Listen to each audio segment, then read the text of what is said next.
Magandang buhay mga kaganda! It's me, Ana Luisa Cruz MP, and welcome to my vlog.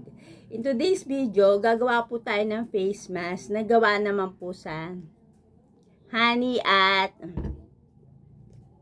aloe vera. Ayan.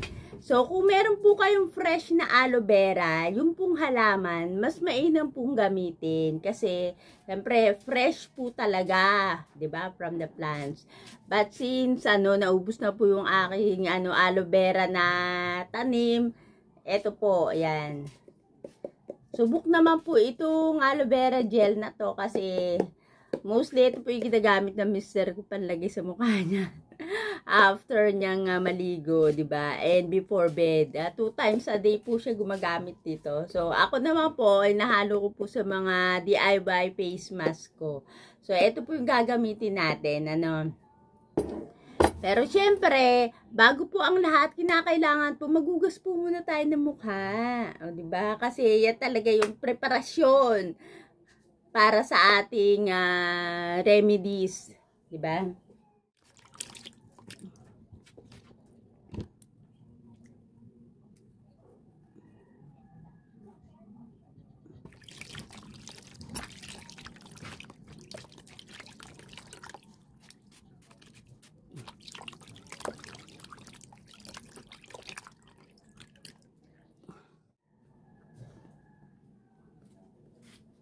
Yan.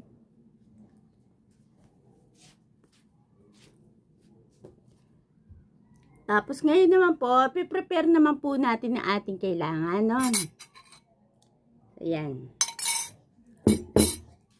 Kailangan po natin ng aloe vera gel. Mga 1 kutsara.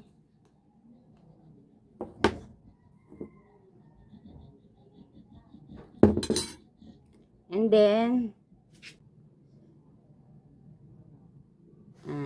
so 1 kutsara.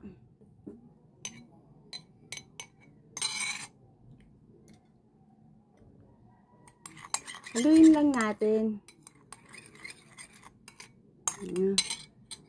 Mix. Ako, napakabango.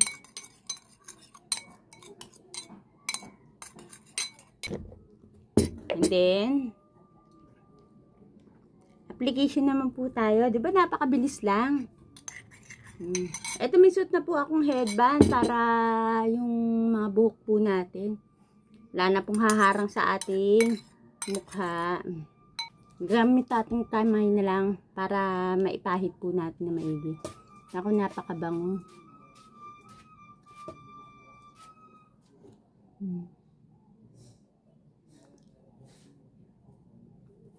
Hindi nyo po ito pwedeng gamitin overnight.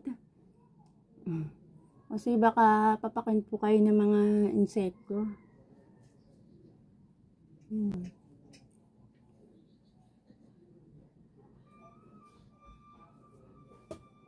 Marami po itong nagawa ko. So, mamaya gagamitin ko pa po ito sa katawan. Meron po akong pimples. Yan. Bango.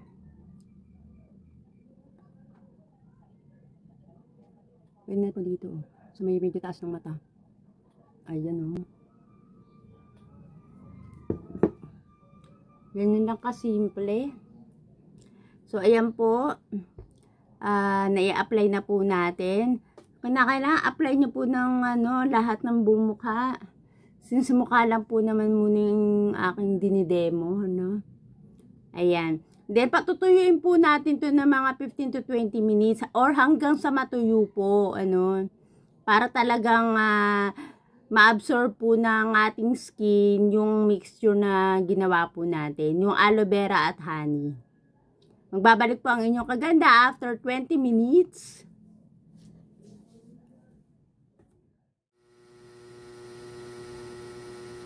I'm back mga kaganda.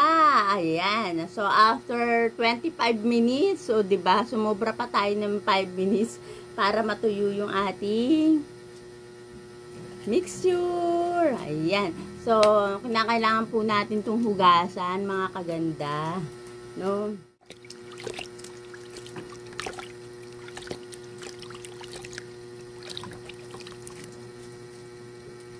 Lambot sa mukha.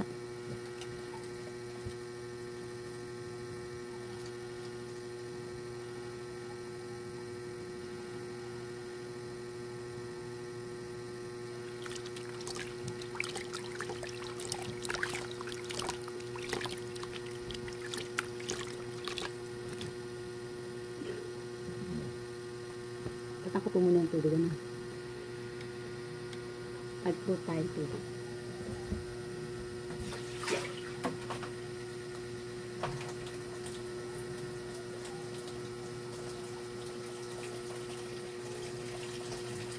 Ang kinis.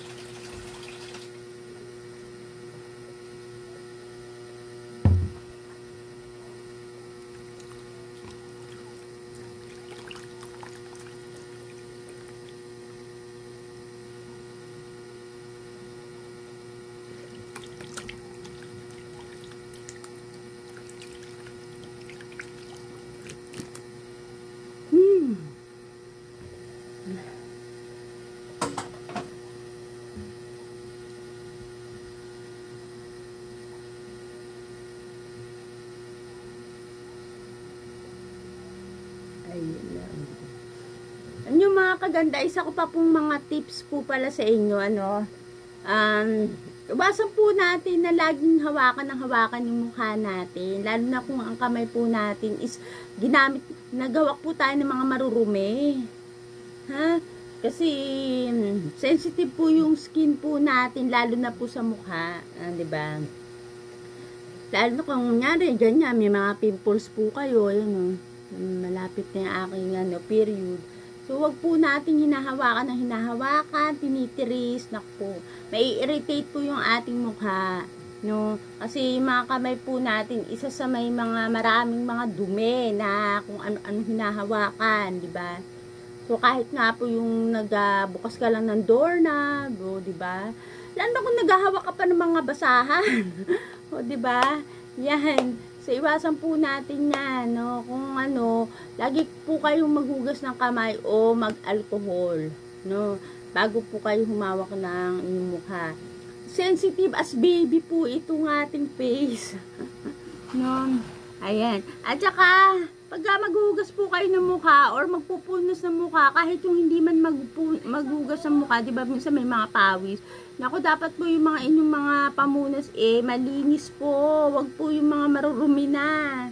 Kasi contaminated na po ng mga bakterya, kunwari, mga galing na po sa mga pinaghubaran. Pwede po kayo magpunas ng mga pinaghubaran yung damit, kung mga paalang po, yan, pwede na yan, di ba? O kaya, magano lang po kayo ng mga sipon-sipon nyo, pwede na yan. Pero kung sa mukha po, basa nyo po yun, ha? O, ayan, diba? Napakakinis. Ang aking aso. Ang kinis po nito, grabe. Yan. One of the powerful mixture is yung aloe vera at saka yung honey talaga. Isa rin po yung ingredient talaga yung honey na best na may recommend ko po sa inyo. Medyo pricey nga lang kapag talaga yung original ang binili nyo. Kita nyo naman po yung mga maliliit pa lang nasa mga 200, 300. Pagka mga malalaki, mga 300 to 400 plus na po yung isang bote, no? Bira po kayo makakahanap talaga minsan ng mura na at original pa. Siguro kung doon po kayo sa mga probinsya, yan. 'Di ba may mga mga pulot po talaga yung mga honeybee na yan, meron doon talaga original ang honey. So yun po. Minsan kasi talagang bihira din po ako makapag-apply ng honey kasi medyo pricey, Pero kung meron naman po tayong pang budget, matagal naman pong magagamit yung honey. Beneficial talaga, sobra. Napakakinis po talaga sa mukha. Ayan. Ramdam mo na ramdam. At saka yung yung cool effect ng aloe vera, napakalamig sa mukha. 'Di ba? At eto pa po ang benefits ng aloe vera and honey is kapag ka dry ang inyong mukha, super dry, yung mga tipong nagpi-flakes na, alam niyo po ba yung parang parang katulad sa buhok, diba parang may mga balakubak, makikita nyo dito sa gilid po ng mga labi nyo, sa ilong nyo, minsan nga pati dito sa ating kilay, may mga flakes, diba? Kung dito naman po sa mukha, parang nagkakaroon ng mga crack yung mukha natin, diba? Tapos, pagka ginanyan nyo po yung inyong kuko nyo dito, hindi naman totally kuko, pagka ginanyan nyo po yung daliri nyo dito, meron pong linya. So, ibig sabihin, dry skin po talaga. Kahit dito po, diba, ayan wala naman na ako, ayan, diba? May kuko ko ng konti. Pagka ginanyan ko, wala naman siya. So, yun. Ibig sabihin, dry po yung inyong skin. So, may re-recommend ko po talaga to sa inyo. Super effective. Nakaka-hide, nakaka-ano po talaga ng tanggal ng dry skin. So, ayan po.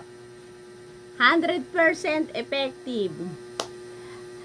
At kung nagustuhan nyo naman po ang video na ito, huwag nyo pong kakalimutan mag-like. At subscribe na rin po ang aking channel, Annalisa Cruz MP.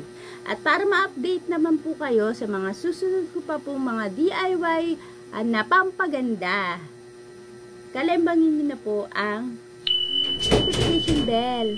Maraming salamat po. Bye!